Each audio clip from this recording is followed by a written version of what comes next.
Wait, sorry, I don't know if I hear you. Does anyone else hear? I don't think we can hear you. Nope.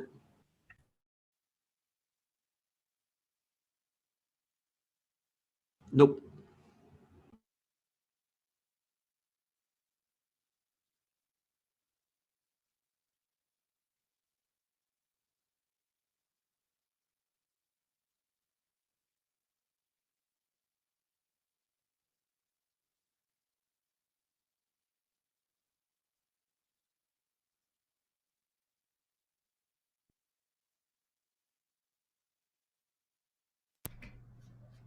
All right. That should be better.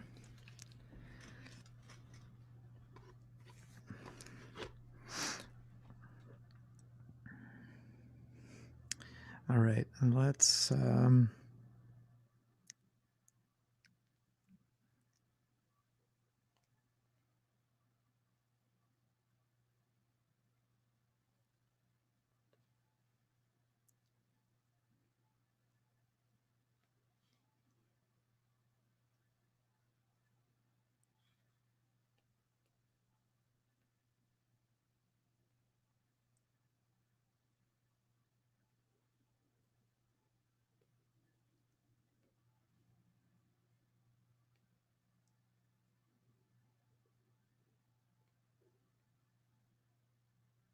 okay.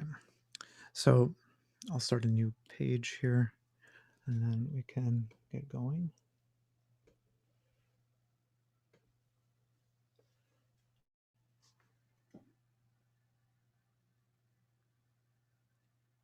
Oh, it wants me to do it this way.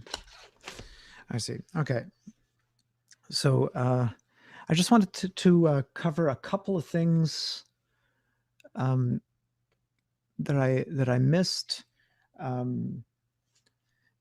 which might be useful. I just want to go back a little bit to this issue of decomposable states.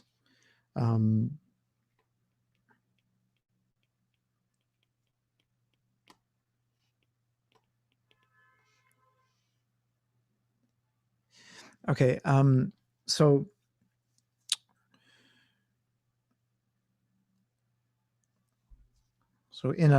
if we have a quantum system which is a tensor product of smaller ones, then we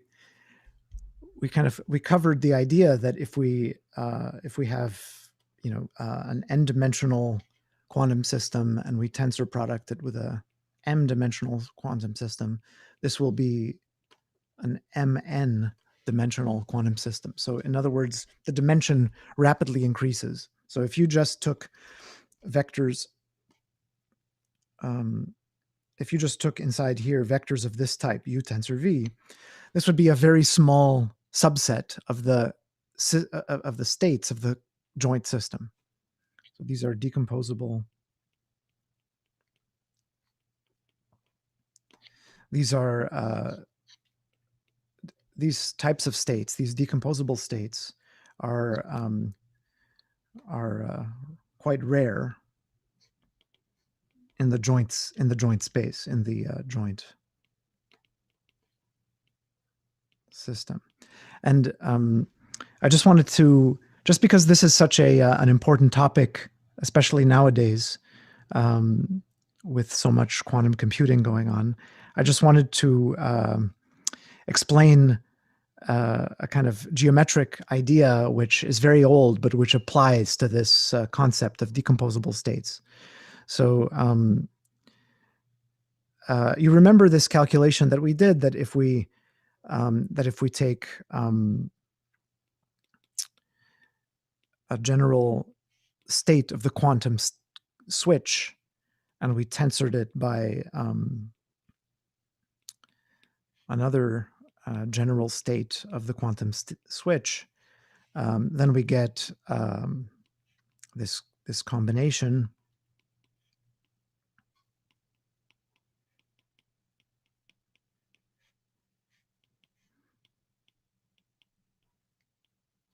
Okay, and again, I'm using this physics notation where I'm implicitly I'm labeling the states with numbers inside this little contraption, and these numbers, right, they are eigenvalues of some operator of importance.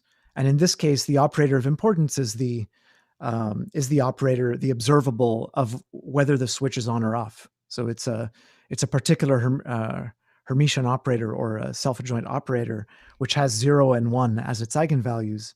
And this is now a list of eigenvalues for two operators, right? We have H tensor 1, or we have 1 tensor H. Both operators are Hermitian. They each have 0 and 1 as eigenvalues. And so I just put in here a list of eigenvalues for these two operators. Okay, so it's just a typical way that in physics you label your states. If you're particularly interested in one observable above all others, then you would use the eigenvalues of that observable to label your states. So that could be the position of the switch, whether it's here or there. It could be the position of a particle anywhere on the real line or in three-dimensional space. That's the basic idea. Now, what we observed was that these coefficients of the resulting tensor product state are not generic, because if we call this, let's say, Z1, Z2, Z3, and Z4, we observe that Z1 times Z4 is equal to Z2 times Z3. So there's an implicit relation in the coordinates, which means that these form a one less dimensional space than the whole space of the tensor product. Now, so we already discussed this, but there's a kind of general way of thinking about this on this, which is called the Segre embedding.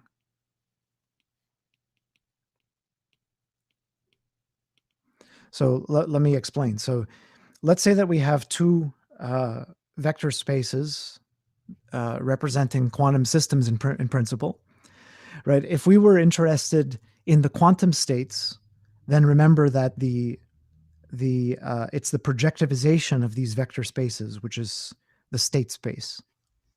Okay, so I'm going to be precise, and I'm going to use this notation for the quantum states. It's really V. You remove 0, and you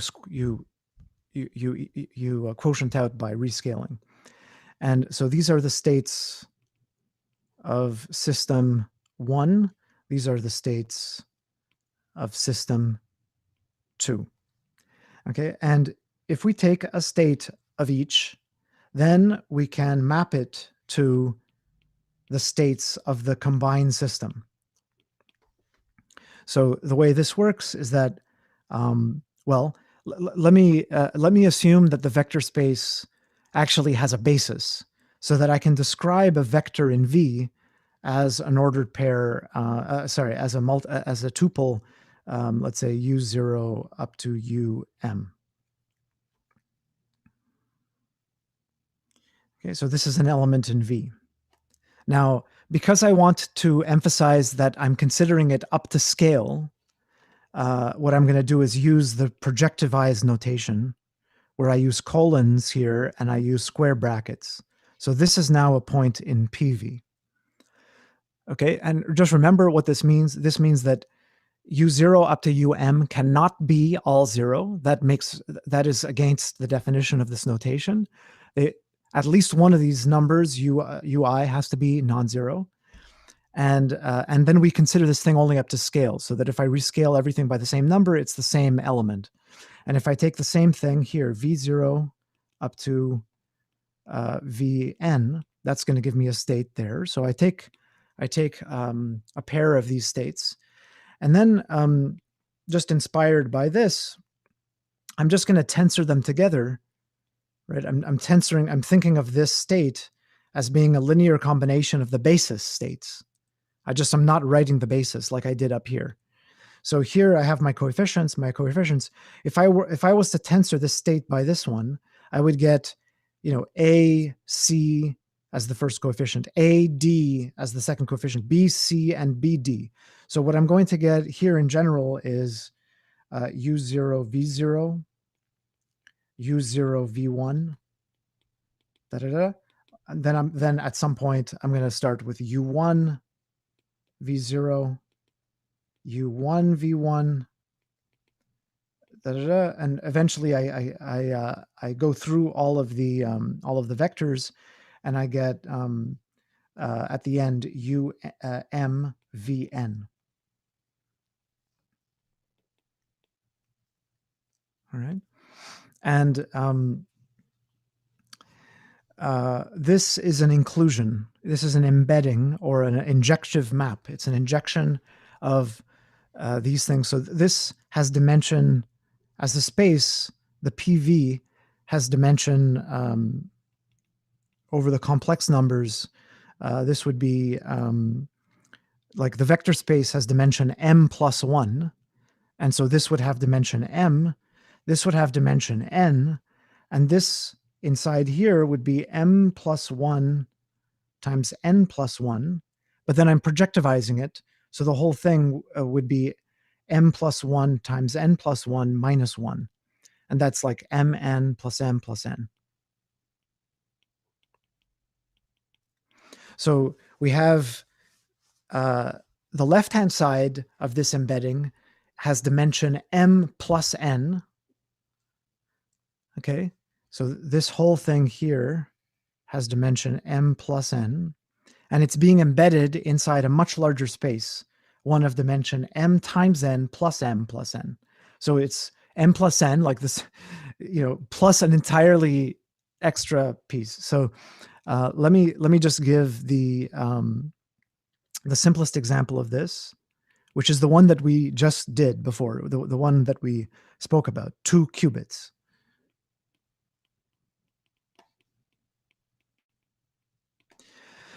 And so this is going to be a map from P of C2, which is what we called CP1,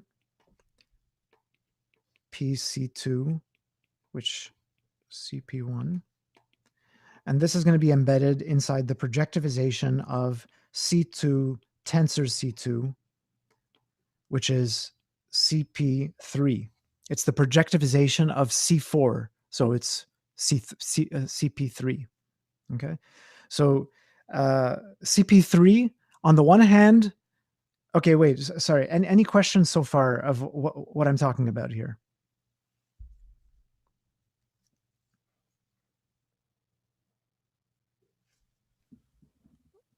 I'm not sure how you get the larger dimension, but I feel like that's just. Oh, one second. Let me increase my volume. I can't hear you. Go ahead.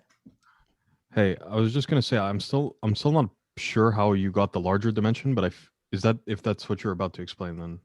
No, I'm not. I wasn't going to explain it further. So let me just explain now. So V has dimension because. Okay, so because I'm starting with U0 up to UM, the dimension of V is m plus 1. And this has dimension n plus 1.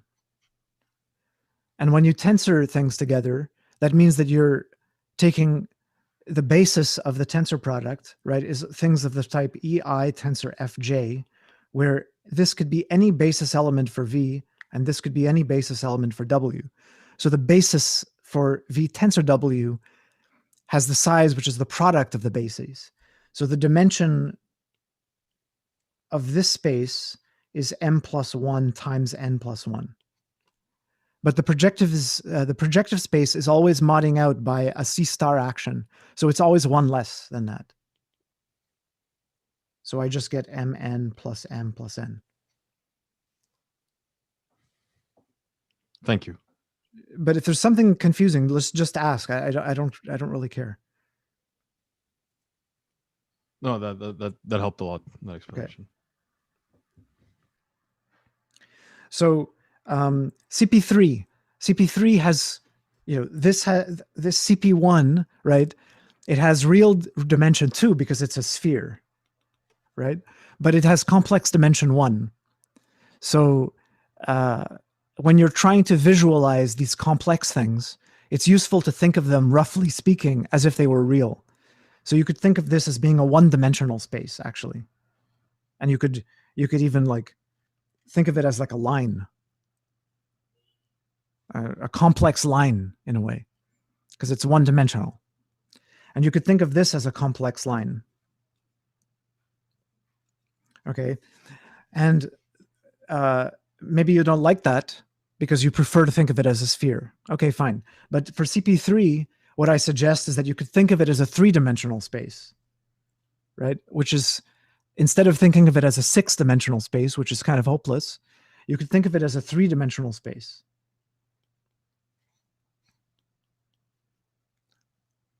Okay.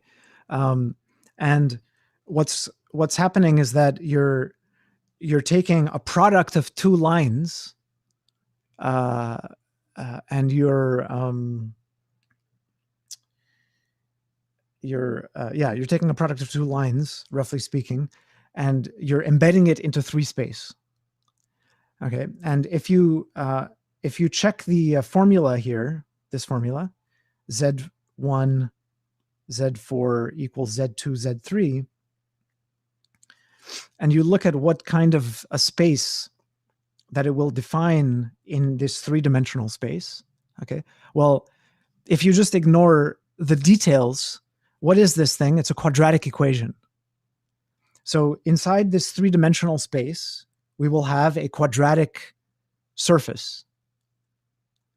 That's what this equation is giving, right? So I'm not here to teach algebraic geometry, but just think that there are four coordinates here, but really we're quotienting out by an overall rescaling. So you could easily put one of the coordinates equal to 1. Okay, that doesn't change the fact that you have a quadratic equation. And if you were to graph this quadratic equation, what you would get is a quadric surface. I mean, that's just by definition. It's a surface cut out by a quadratic equation. And it would look something like this. Of course, I can't really draw it because it's in 6 dimensions.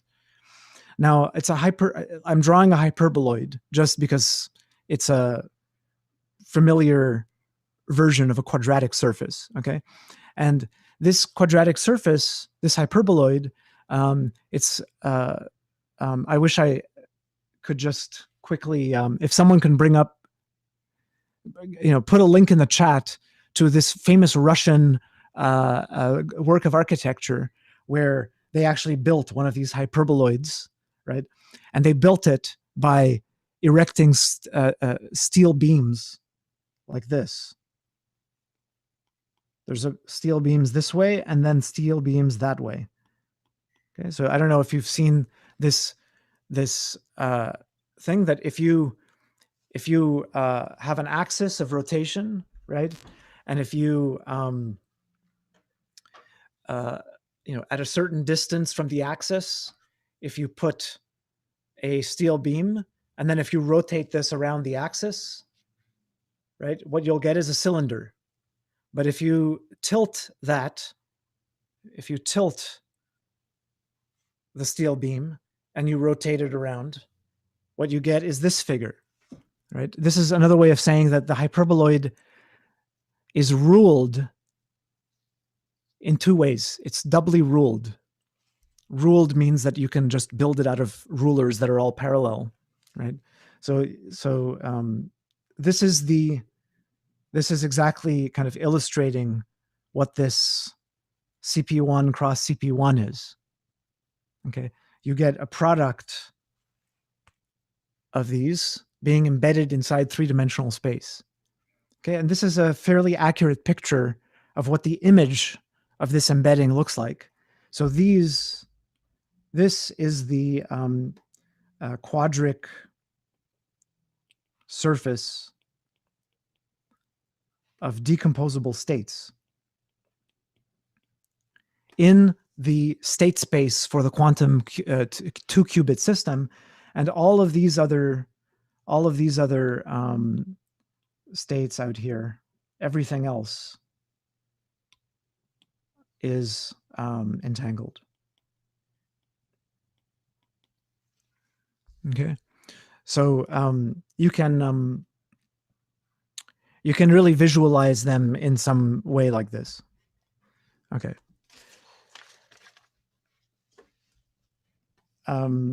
Any questions about this? I just wanted to mention this to give a little bit more value to actually showing up to class rather than just reading textbooks, which usually don't tell you these things. Any questions? Okay. Now, yeah.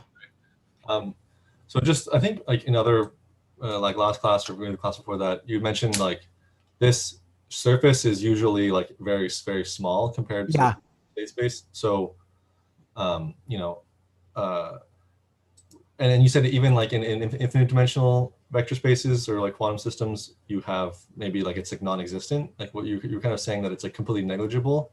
I just want to know. If right. Well, okay. I mean, it is negligible. It is negligible in a certain sense. Like from a probability point of view,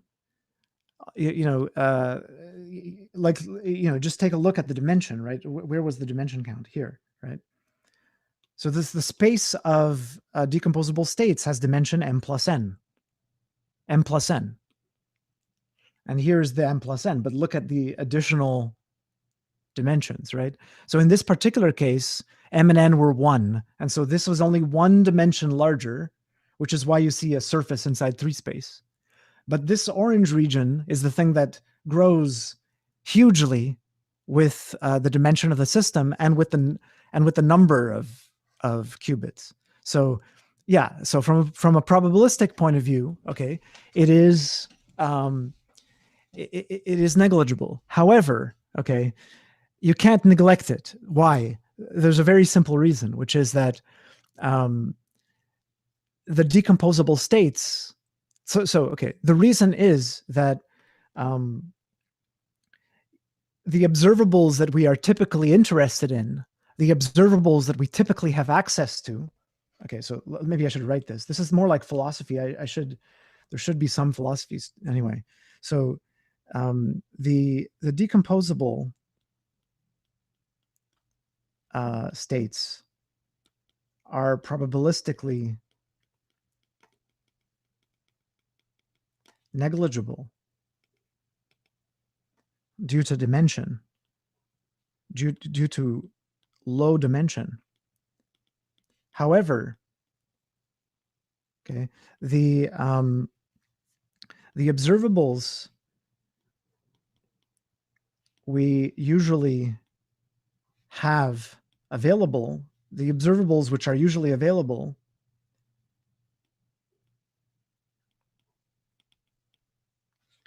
are observables on the components of the system,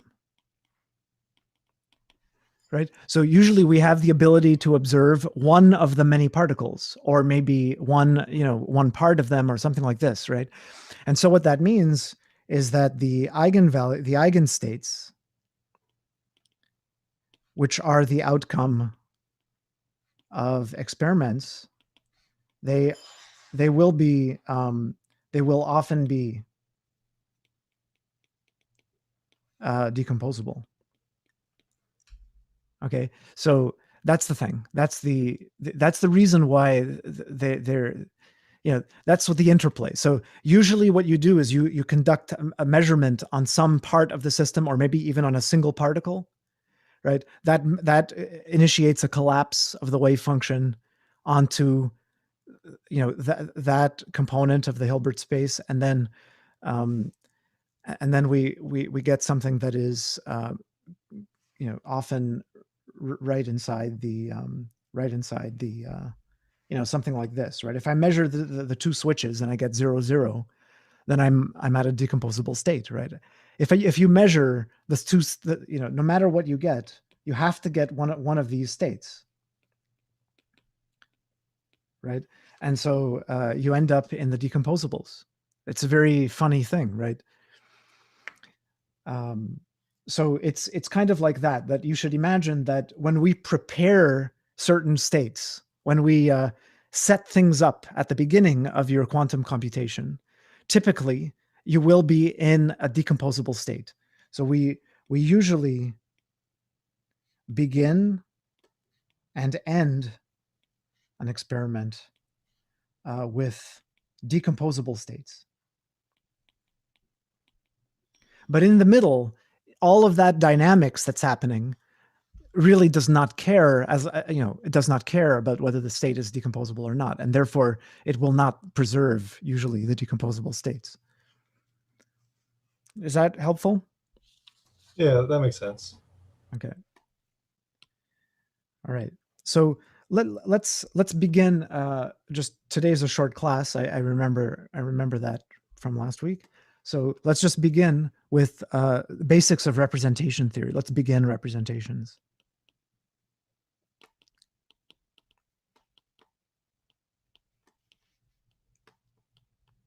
of groups. I'm going to be focusing on Lie groups, but yeah. So this is okay. And the first one, the one that I'm going to talk about today, is this everyone's favorite group, which is U1, which is SO2, which is the circle. Sitting inside C.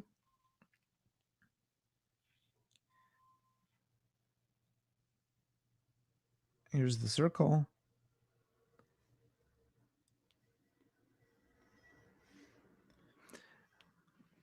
Here's the unit element, the identity element of the group.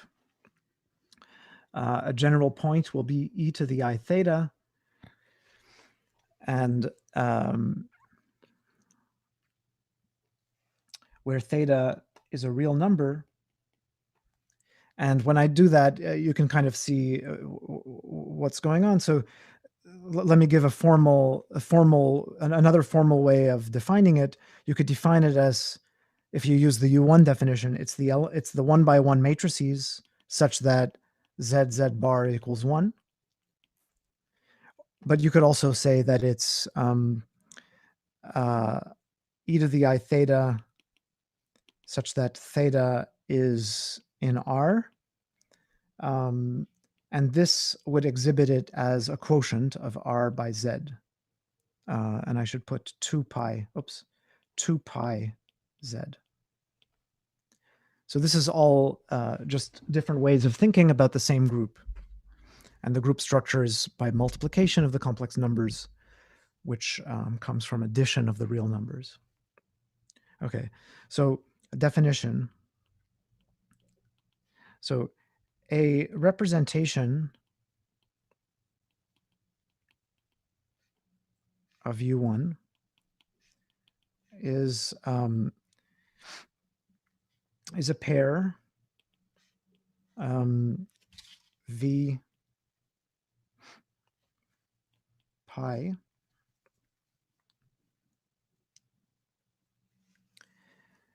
where V is a vector space and pi is a homomorphism of groups from U1 to the general linear group of this vector space. Okay, so that's just the formal definition. The idea is that this is a rotation group. It's a one-dimensional rotation group, okay? And a representation is something that the group acts on by rotation. So the group is acting on the vector space and it's rotating it. It's rotating the vectors in that vector space. And so that's, so this is a special case of a group action, right? So if you had an action of the group U1 on the vector space V, right? That would say that, you know, you take Z and you take some vector and you act on it somehow, right? And the only difference between a group action and a representation is that the way that the group element is acting on this vector space is linear. It's acting via a linear transformation. So this is a linear action on V. Of course, it doesn't make sense to say that a G space is linear unless that G space has a linear structure, is a vector space. So yeah, so that's basically it. So then let me put another part of the definition in. So a unitary representation of U1 is a triple V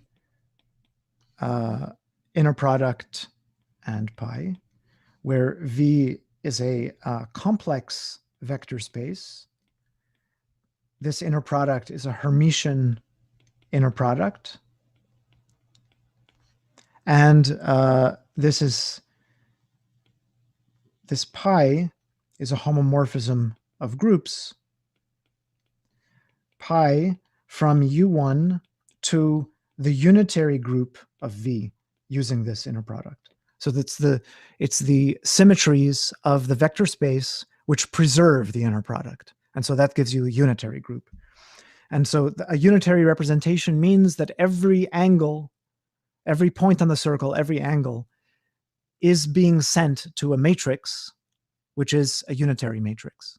Whereas before, it could be any general linear element. Okay.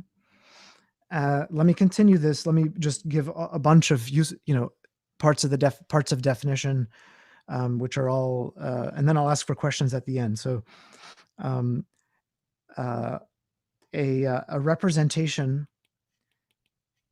So one of the most important kind of adjectives that you can apply to a representation is, well, okay, so as soon as you define this idea of a representation, right, you have your group, which is just a simple, very simple, like the circle. And the question is, how many ways can the circle act on a vector space? So I'm going to take a vector space. I'm going to let the circle act on it by rotation, right? And then the question is, how many ways can this really be done? So we know in 3 dimensions that if you want to let the circle act, then you should pick an axis, right? And then orthogonal to that axis, you have a plane, and then you rotate in that plane. And so this is like rotation about an axis. That's one possible representation. Then there's another axis, and there's another possible representation where you rotate about that axis, right? So let me just give I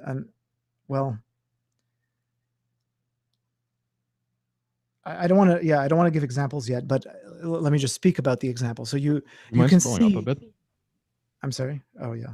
Yeah, thanks. So you can see that by choosing different axes in R3, you can get different representations of the circle U1 as matrices in 3-dimensional space, right? So but the thing is that these representations are equivalent because you can just find a linear transformation which moves one axis to the other, right? And if you just conjugate all of the matrices that you use to represent the circle on the first axis, then you could conjugate all those and bring them over to the other one. So in other words, you could choose any axis you want. Okay, but those representations are essentially the same because they can be related by this transformation. Okay, so 2 representations. Let's say V1 pi 1 and V2 pi 2 are equivalent. I just want to make sure that I'm not.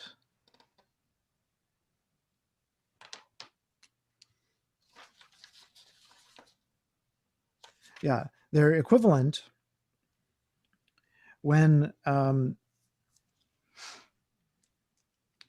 we can find an isomorphism from V1 to V2. Okay, so a linear map which is invertible.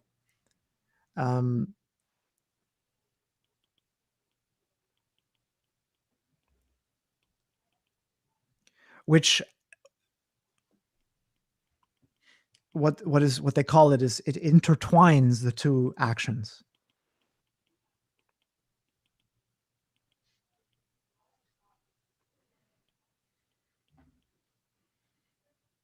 The action of the group. Okay, so for example, if I say that, let's say for each theta,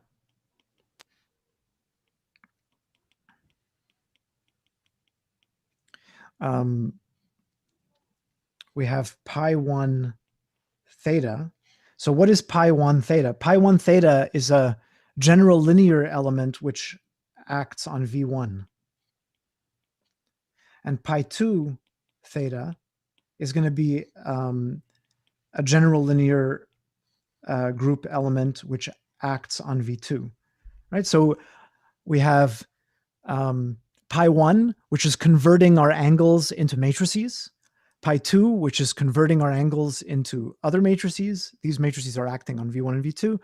And it makes sense. If, let's say, V1 and V2 have the same dimension, then you could ask the question, is it possible that I could find an isomorphism so that if I conjugate by that isomorphism, I can go between the two representations.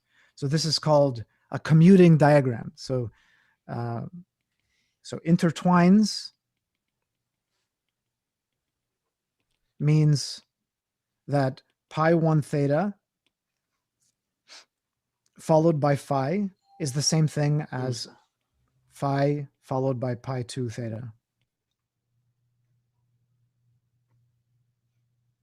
Or in other words, the diagram commutes. And this is for all theta. Okay, so you can think of the phi, you can think of this equivalence as basically like a change of basis. Okay, if I represent my angle as a matrix, a 3x3 matrix, right? And if I represent the angle in a different way by a different 3x3 matrix, maybe using a different axis, okay, then this phi is really a change of basis. It's saying, can you change the basis from one to the other, such that when I write down pi1 theta and when I write down pi2 theta, I get the same matrix. Okay, and we can do the same thing, can make the same definition for unitary representations. We would just need that the change of basis, we would just need that it would be an orthonormal change of basis. So we would want, just require that phi preserves the inner products on V1 and the inner product on V2, i.e. we would want that phi of V1, phi of V2 in the, oops, sorry. That's not good notation. Phi of V prime in the V2 inner product should be the same as the inner product in the domain.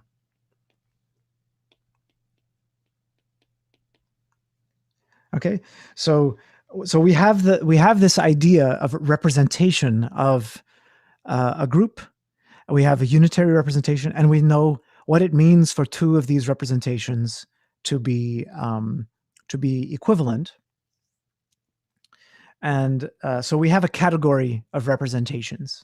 We have a basic category of representations.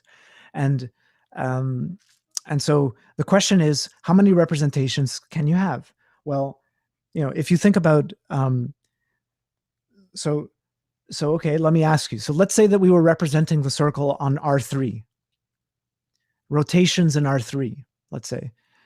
how many different ways of representing rotations should there be? How many equivalence classes of representations of the circle on R3 can there be? Someone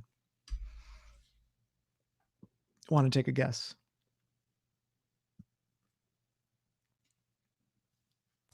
I feel like if you can rotate, or since you can rotate around any axis, you could, if you mod it out by all the representations, you would have one representation, like one equivalence class, I guess. Okay, that's a good guess. So you've got one person who thinks that there's exactly one. Anyone have a dissenting opinion? Well, I guess a trivial representation wouldn't be equivalent. What is the trivial representation? We haven't spoken about that. So what is So it? if you map everything to the identity map. So every theta, no matter what theta is, you just put the identity matrix. Yeah. And that is a group homomorphism. Okay, and that's what we call the trivial representation. And the trivial representation is another representation, and it is not equivalent to any of the rotations that Christopher just listed. So I'll interpret that answer as the answer that there are two. So now we've got 1 and 2. Maybe Chris wants to revise his opinion, and now everyone thinks 2. Anyone else have a dissenting opinion?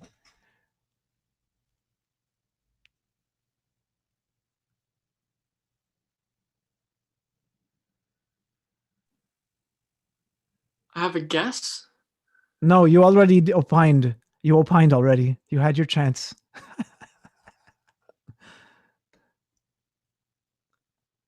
So I have an angle, right?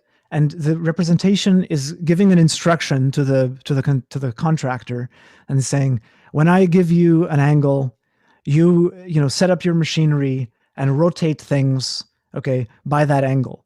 And you have to call out, there's one contractor who you tell, rotate by a certain number of degrees, and the contractor just stares at you and does nothing whatsoever. So he's saying, yeah, I'm representing I'm going to do it, yes, but there's no rotation in the end. The other one, you say rotate 10 degrees, and he rotates 10 along some axis. Okay, you say 20, he rotates 20. Okay, so one guy rotates 0, 0, 0. This guy rotates 10 when you say 10. So why not something else? Why not some guy who rotates 5 when you call out rotate 10? If I say rotate 10 and then this incompetent contractor rotates only 5, what's the problem with that? That seems like a representation, right? I say rotate 10, he rotates 5. I say rotate 20, he rotates 10. He rotates half the angle all the time. What is the problem with that? There is a problem. Rotate, I tell him, rotate by pi radians, okay? And he rotates pi over 2. Okay, fine. So far, so good. I think you need a number that if you square it, Don't tell me the answer to the question I'm not asking. Answer the question that I asked. I said, what's wrong with this contractor? it wouldn't be a. It wouldn't. Why would it not be a representation? Homomorphism. Yeah, but homomorphism. I'm asking you, what is the problem? Where does it fail? I say rotate 10. I say rotate pi. Rotate pi radians, he rotates pi over 2. You can't say rotate anything bigger than 2 pi, so you'll only ever get rotations in your representation of pi as a maximum. So you're not going to be, like if you're choosing angles that are modding by 2 pi, right? When you say 2 pi, he rotates by pi, but you really wanted a rotation of 2 pi, and you can't say anything bigger. Okay, so how mathematically, what is the problem there? Not subjective. I don't know. It's worse than that. What's the problem? Yes? The identity isn't sent to the identity. No. Not well defined. It's not well defined. Yes, correct. It's not well defined because if I say rotate by 2 pi, right? That's no different from me saying rotate by 0. So he doesn't know what to do. Do I rotate by pi? Do I rotate by 0? It's inconsistent. It's not a definition. So there is no map, and you can't check whether the map is a homomorphism. So it's not a failure of homomorphism, it's a failure of the definition of the map in the first place.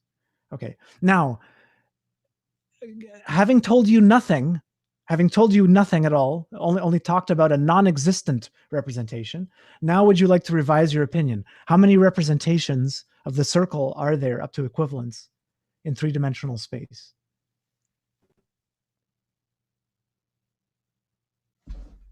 No, I want, yes, Hytham. Or Hetham. How should I say your name? You're muted. No, no one can hear you. Sorry about that. Can you hear me now? Now. Is it better? Yes. I was thinking maybe 3, because you get the ones with like opposite orientation. Like if you tell them, if you just out of 180 degrees. But okay, okay, good comment. So if it's a homomorphism of groups, where does the unit have to be sent? To the unit. Okay, never mind. Yeah. Yeah, okay. So, but that's a good point, that we know that there are transformations of R3 which are not orientation preserving. Okay, but we know that the unit is orientation preserving, and we know that the circle is continuous, it's connected. So that means that as long as this homomorphism of groups is continuous, okay, there's no way that we're going to get anything that's orientation reversing, right? Because we have to be connected to the identity by a smooth path.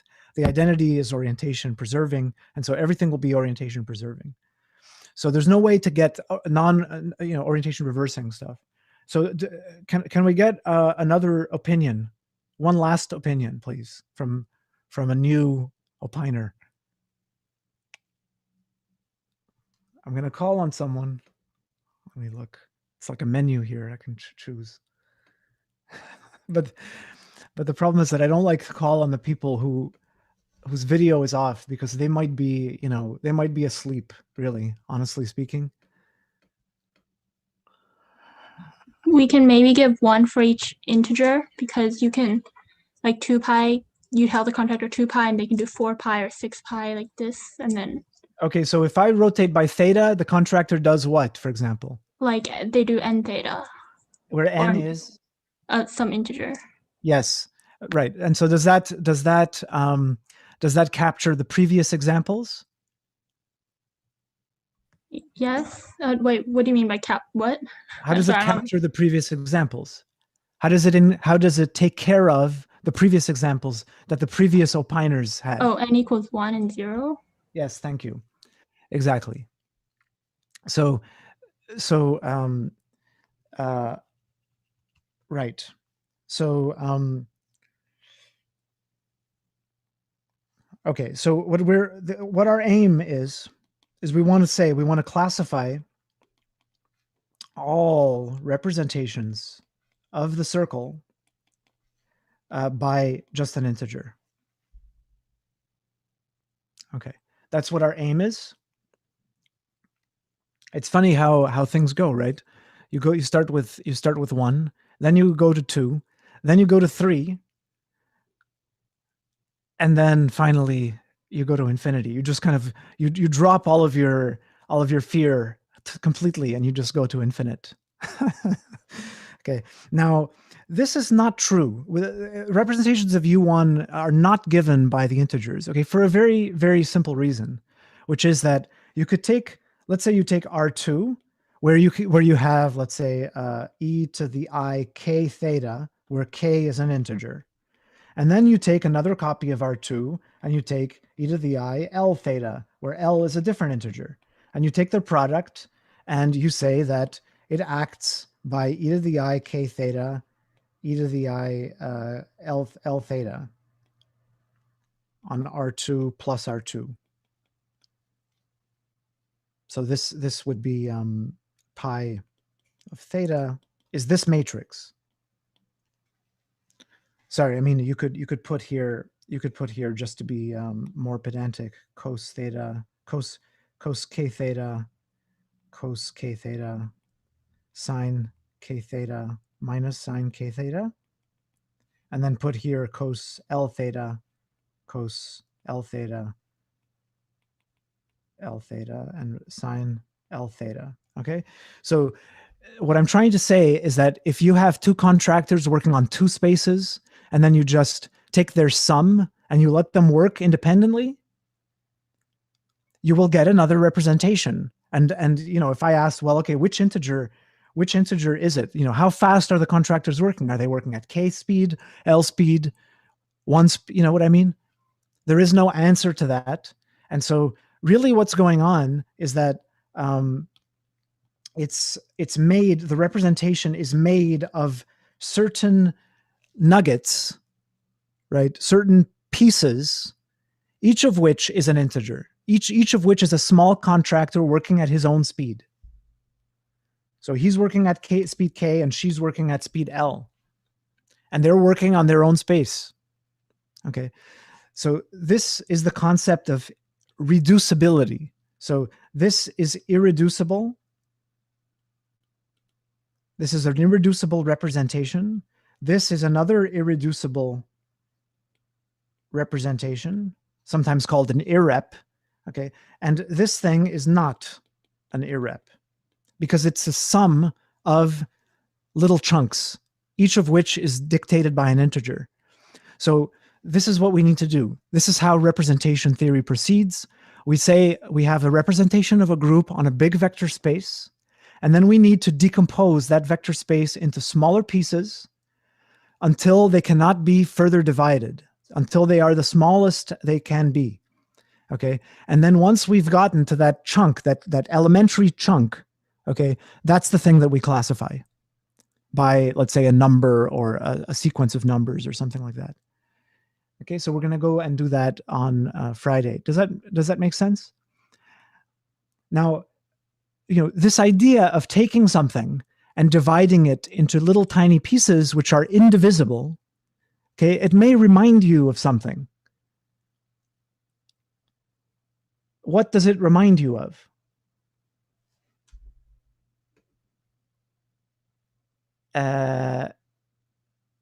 Gina, what does it remind you of? You laugh when I call. I'm taking this thing and I'm decomposing it into elementary indivisible units. And then I'm classifying those indivisible units. What does that remind you of? I don't hear anything. I was just saying, no idea. Well, I mean, like electrons or like atoms and stuff like that. where are you? Luke. Who said it? I did. Oh, Luke, yeah. Yeah, indeed. Elementary particles, right? That's what, that's maybe the greatest achievement of 20th century science in a way, is to figure out what the elementary constituents of our universe is. Okay, and the amazing thing is that there is literally no difference between the two things. They are one and the same. The search for irreducible representations and the classification of irreducible representations has elementary particle theory as a special case. It is a special case of representation theory. It's a kind of amazing thing. Like this was discovered by Eugene Wigner in the 30s. He realized that the actual meaning of an elementary particle, the literal meaning, is that it is an irreducible representation of a group. And then he wrote a relatively short paper, which I hope to cover in this class, where he basically explained that if you try to classify representations of the standard group of symmetries of the universe, what you get is essentially the particles that we know. But of course, he was working at a time when they didn't know many particles. They only knew a couple of them. But then that paved the way for what happened in the 60s and the 70s, where in the 40s up to the 70s, where they suddenly started realizing that there were bigger groups of symmetries like SU2 and SU3. And then they started handing out Nobel Prizes, literally. They started handing out Nobel Prizes to people for figuring out the representations of SU3. I mean, it's incredible. Like, it's such an easy thing to do, actually. But at that time, they didn't really fully internalize what Wigner told them. What Wigner told them made their Nobel Prizes kind of obvious in a way, but they didn't appreciate what Wigner had discovered.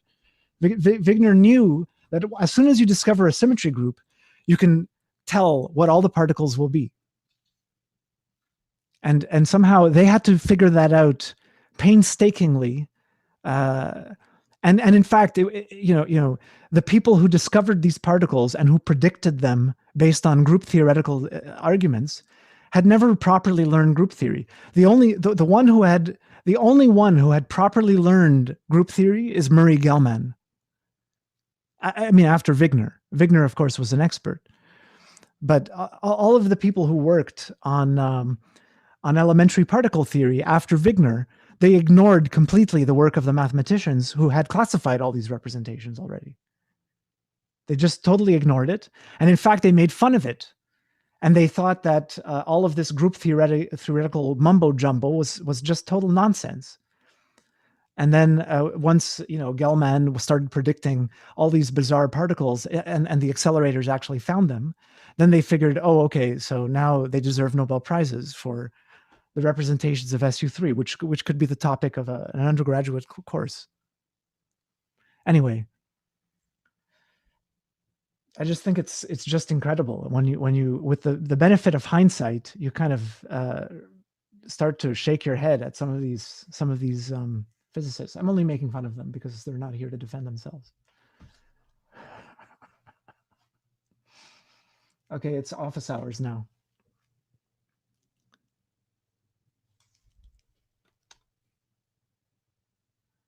Okay. I should write this because then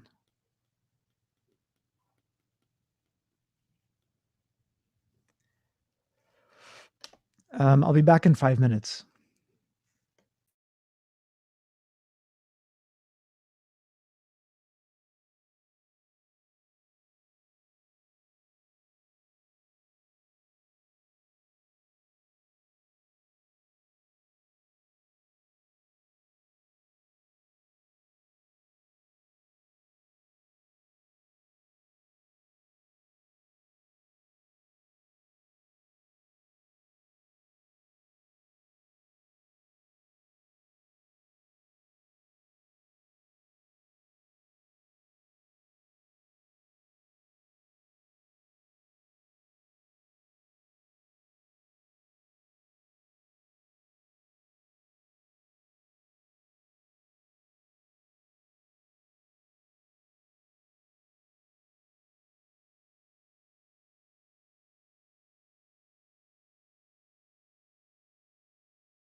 Okay, if there's any questions, yeah, feel free to go ahead.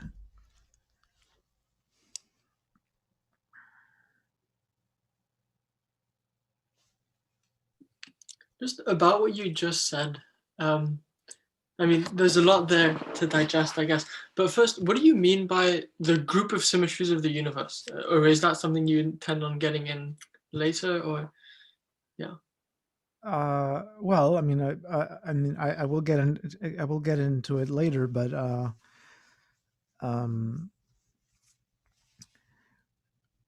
I mean, you know, you have so you have these. There's a group which is called, well, okay, so the transparent, the ones that are kind of totally obvious are the three-dimensional rotations and the translations in three-dimensional space. So that's already six degrees of freedom for that. But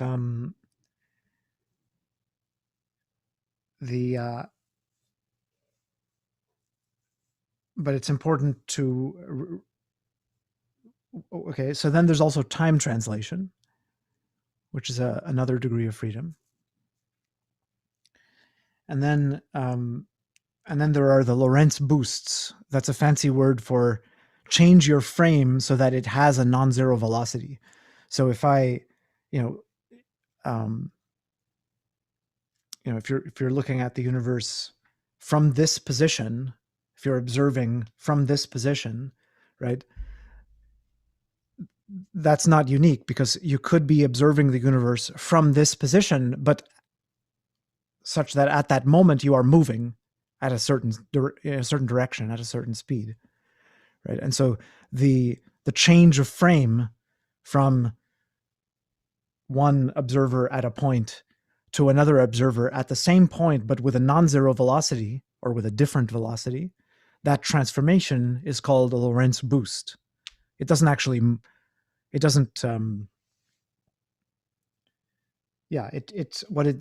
effect of that, the effect of a Lorentz boost is that it changes your basis. It changes your decomposition of space-time as a sum of space and time to a different decomposition. So it changes what you mean by a spatial slice and by the time direction. But the laws of physics are independent of that. The whole system is independent of that. It's kind of like what we were talking about with symplectomorphisms of the Hamiltonian transformations of the phase space. It's a symmetry of the physical theory. So that is a group. That's a group where you have 10 dimensions. So this is called, there's the Lorentz group, which contains, let me just draw. So we have SO3 and we have R3 of translations.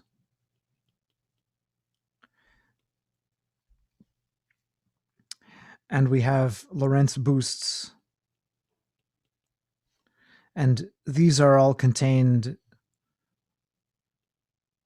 in the group of Lorentz transformations.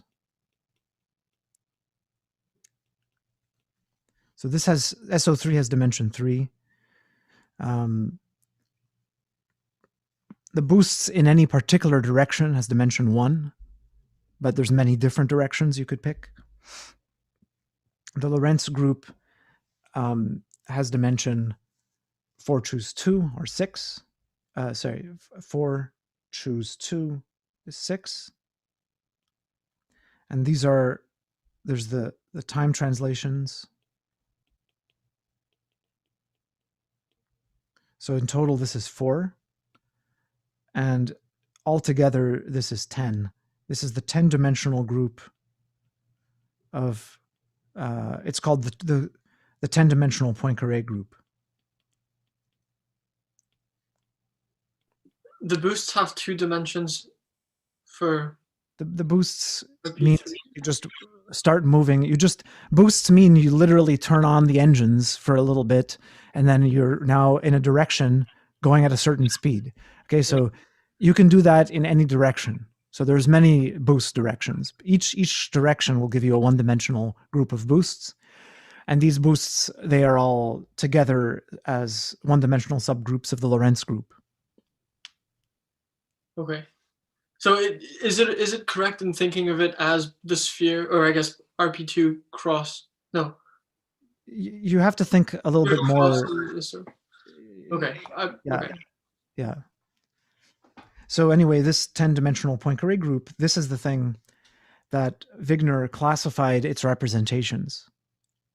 And that was very early. So that was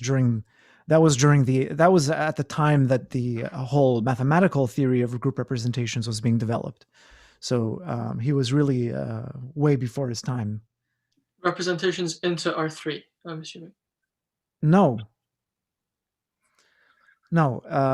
because the point is that what is a physical system? This is the group of symmetries of the universe. But what is it acting on? It's acting on everything. It's acting on matter. It's acting on light. It's acting everything. It's acting on everything. So whatever that thing is, whatever that object is, right? The cat, okay, it's a quantum system. It's a big vector space. It's a big complex vector space. And this group must act on that vector space.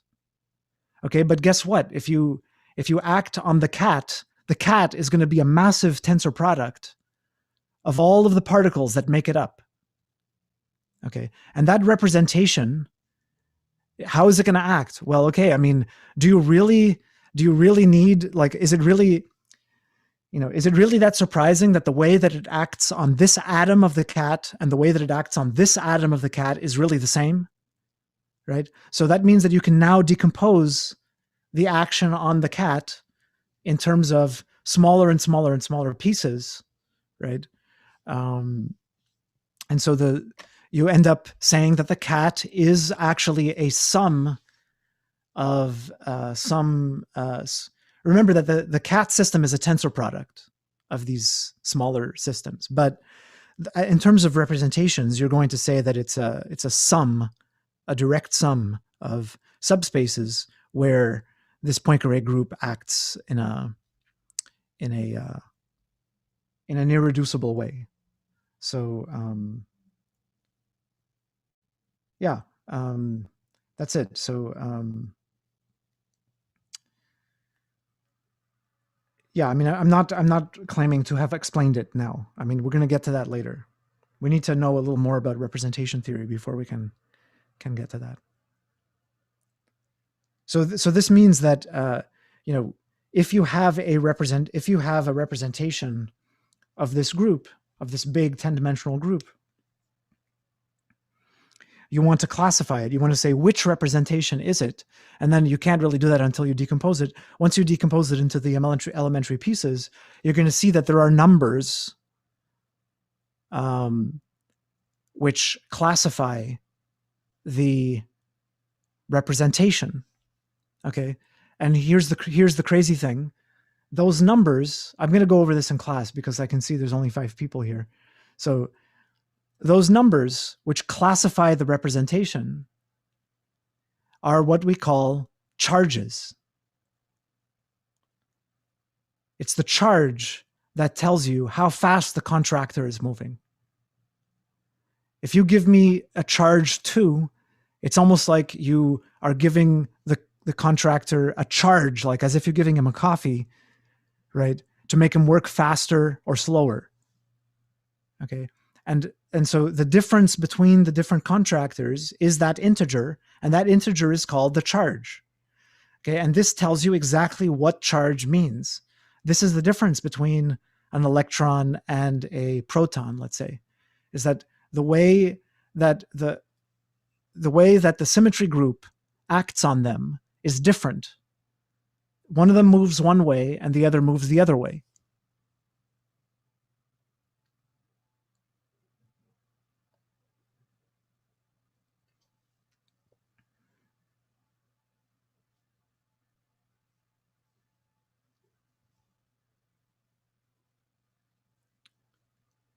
Now, another thing, which is even I can't help myself to tell.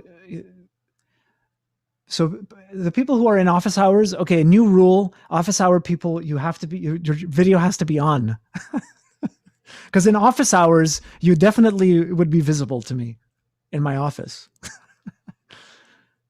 Can you turn it on, or is there some technical problem? Ane and Connie. And oh, I can't see. There's another person, but oh no, that's right. It's possible that if they're the people who you suspect were sleeping, they might not actually be. Okay, so they're sleeping. Okay. I mean, oh, someone said in the chat, I have no camera. Okay.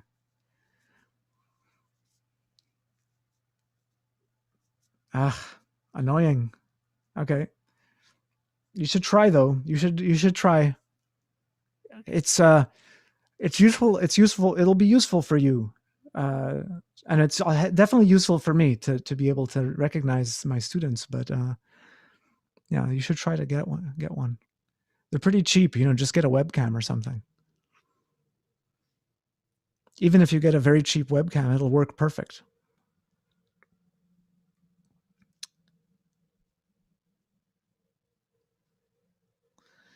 Anyway, the even cooler thing is that mass is a charge. It's not an integer. It's just a number, but it's still the classifying number for a representation. So that when you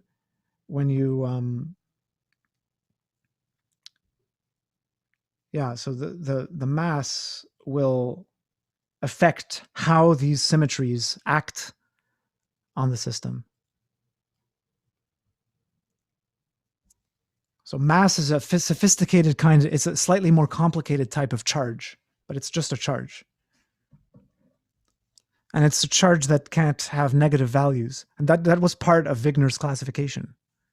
Wigner literally, in the classification of this group, he found that there was a positive number, a non-negative number in the real line, right, which classifies these irreducible representations. Can you imagine having discovered that you're studying this group and you're trying to classify the irreducible representations, and you end up with a non-negative real number, which classifies them, and then realizing that it's mass? I think it's kind of incredible. So anyway, that's the it's one of the greatest papers in physics, the Wigner paper. Anyway, any questions or any other questions? And so would the other bosons, those would correspond like color charge or the WZ bosons? I mean, that's all I know about particle physics, but the different absolutely quantities associated with that. Absolutely. Yeah. I mean, if you ask a physicist what's a boson, right? Or sorry, what's a not boson? I mean, so particles come in two types. They're basically the actual matter particles, and then the force carrying particles, and those are fermions and bosons. But I mean, any one of these particles, these so-called particles, right? If you ask a physicist, what is it, right? They might give you some song and dance. But in the end, what it really means is that when you go in the particle accelerator has the ability to measure certain quantities, right? It can measure spin, it can measure electrical charge, it can measure mass, all that it can measure are these classifying numbers. That's all it can measure. So a particle is an apparently indivisible thing that has these numbers. That's what it is. So it's literally a representation. And so a particle is a representation, but an elementary particle is by definition something that can't be decomposed. They have no better definition than that. I mean, tomorrow it could be that they do something with the electron that makes it split into two things. And all of a sudden now, what would that mean? it would mean that there must be another group that is acting on the electron for which it is a non-irreducible representation. That's what it would mean. So every time that they see something that's irreducible, anytime they take something which they think is elementary and they split it,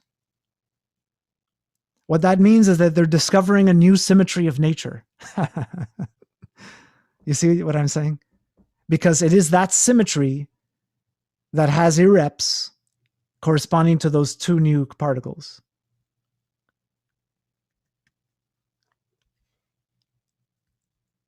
So in some sense, they're adding on to this 10D Poincaré group. Yeah, of course. Here you have U1 coming from Maxwell. This is U1 is basically the electrical, the electromagnetic degrees of freedom. So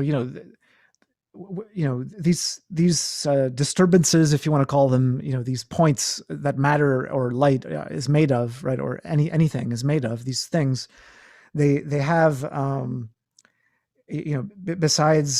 besides studying the way they behave under these Poincaré symmetries, there's another aspect of our universe where they have some kind of internal behavior which is not expressed in terms of position or speed. It's some other internal behavior which is dictated by this electromagnetic force. And the fact that these particles are distinguished by charge, it's the charge, and the charge is an integer, right? As soon as electrical charge was discovered, as soon as they made that observation that the electrical charge is quantized and every electrical thing is a multiple of the same charge, then they should have known right away that they would have known that there must be a U1 force, there must be a U1 symmetry in the world, in addition to all these so-called spatial symmetries.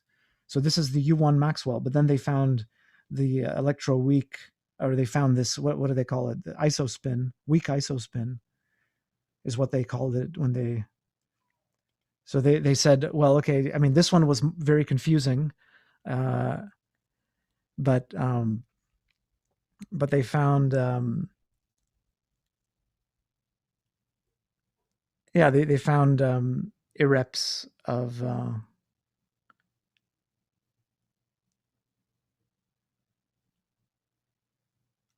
SU2 is confusing because the quantum number, or the numerical quantity which governs the representations of SU2,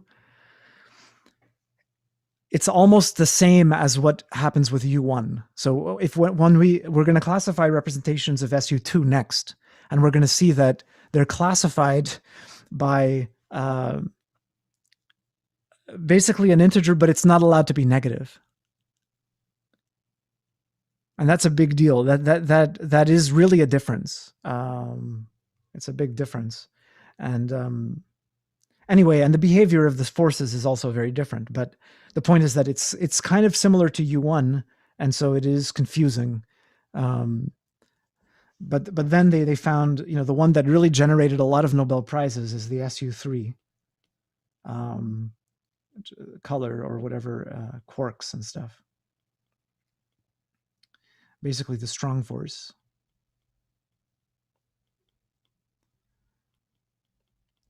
And the thing which classifies irreducible representations is a two-dimensional lattice.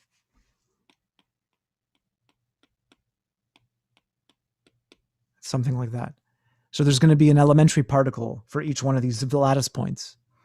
And so at the time that Gell-Mann started to figure this out, they had discovered, something like this. They had discovered these, but these had not been discovered. So he said, well, there's got to be a particle with this value of this charge, this value of the electric charge. He basically listed off all of its quantities They if you look for all this, he gave like 6 or 7 descriptions of it. And he was like, look for that, and then look for this, and look for that. And then they found it. You could just imagine how amazed they were.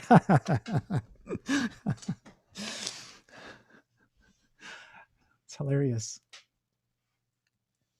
Meanwhile, there's mathematicians, meanwhile, Cartan from like the 20s, he had classified all representations of all simple Lie groups, something like this. He never got a prize, unfortunately.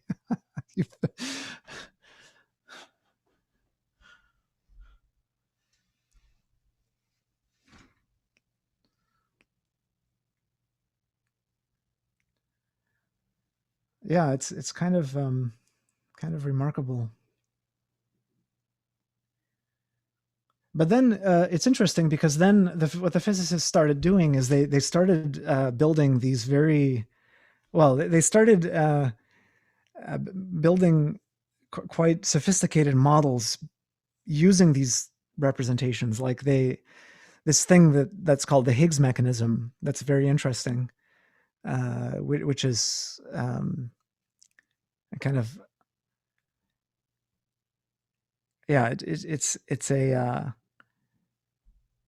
it's a way of relating these different representations in a certain way. And this Higgs mechanism, I've always wondered whether in representation theory it's hidden there somewhere, whether they use it in some way, or whether it's something that has not been developed. I don't know. I never had time to look into it.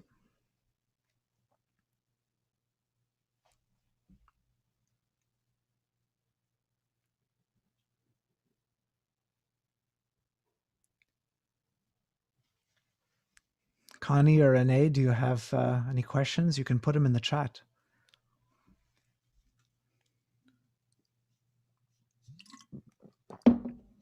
No questions. All right. Simple. Usually, if you were, is there anyone here who's, no one here is no one here is a first-year student. Which years are you guys in? 3, 2, 4, and then what about Connie? 3rd.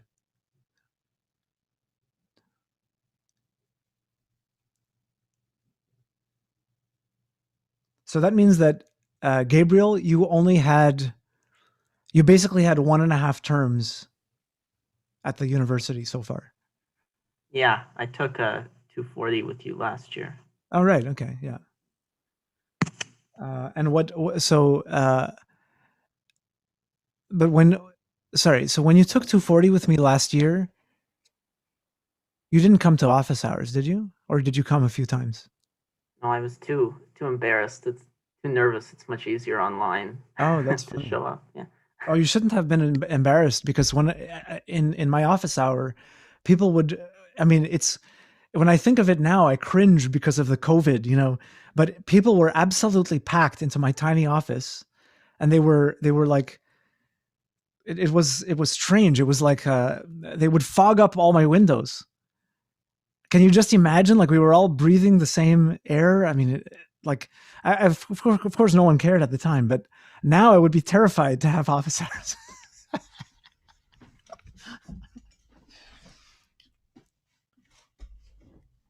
But we're gonna get back to it soon. All we need are some vaccines. Is everyone here in Toronto, or where are you actually? Romain is in Toronto. Gabriel, what about Connie and Ane? Connie's in Toronto.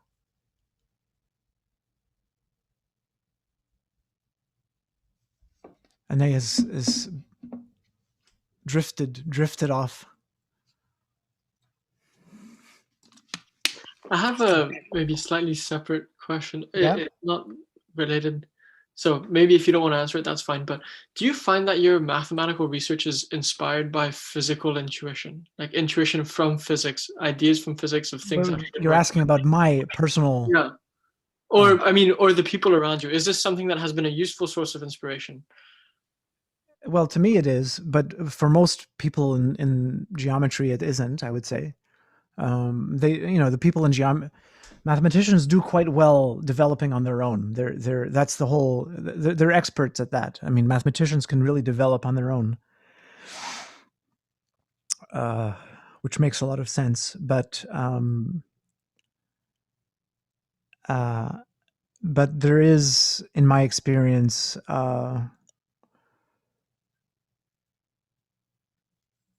in my experience, the things that have come out of quantum field theory are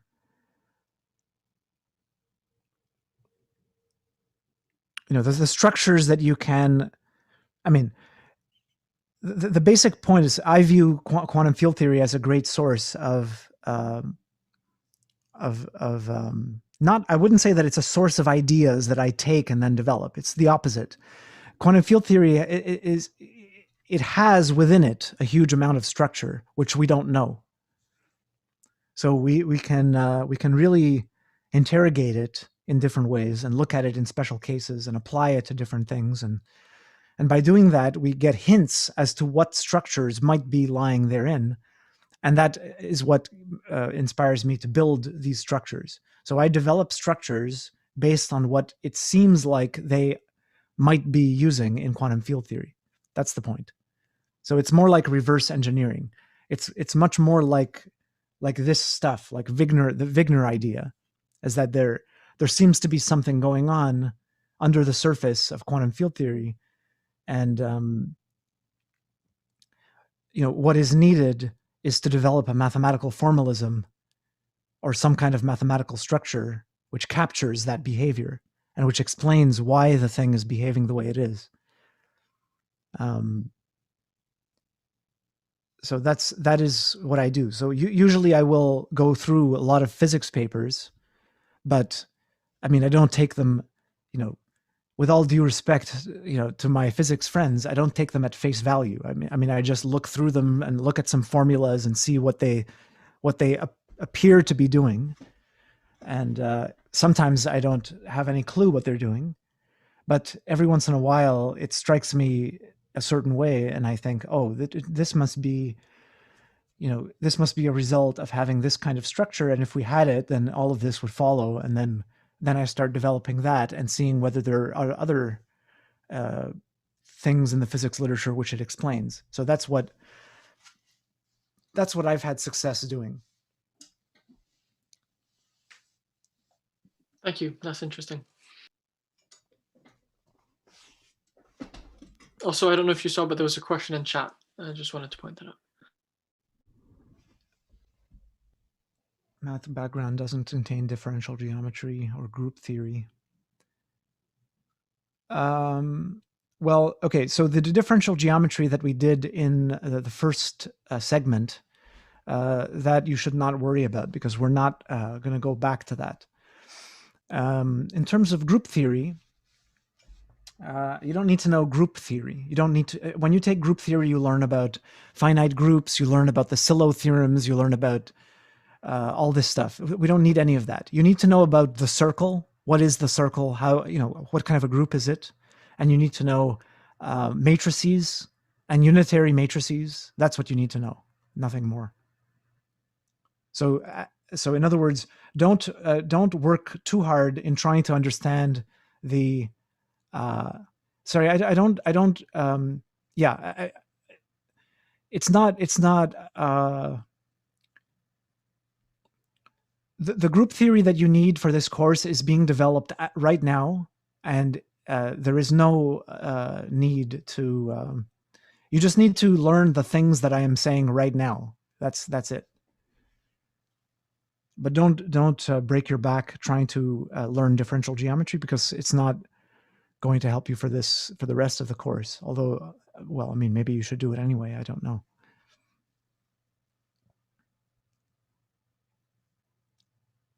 Okay.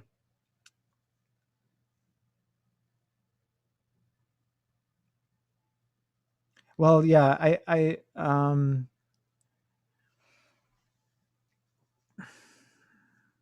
well, I'm not sure which questions you're referring to, but you mean the questions before today or the questions today? Mm-hmm. Are you doing the reading? Are you comprehending the reading?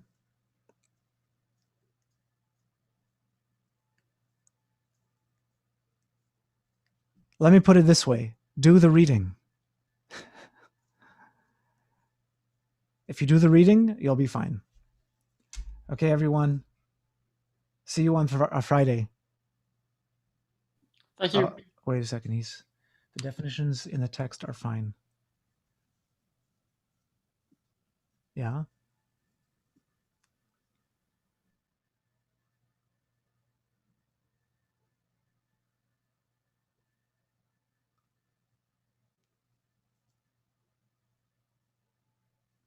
Well, if you want to read up more, that's fine. Yeah,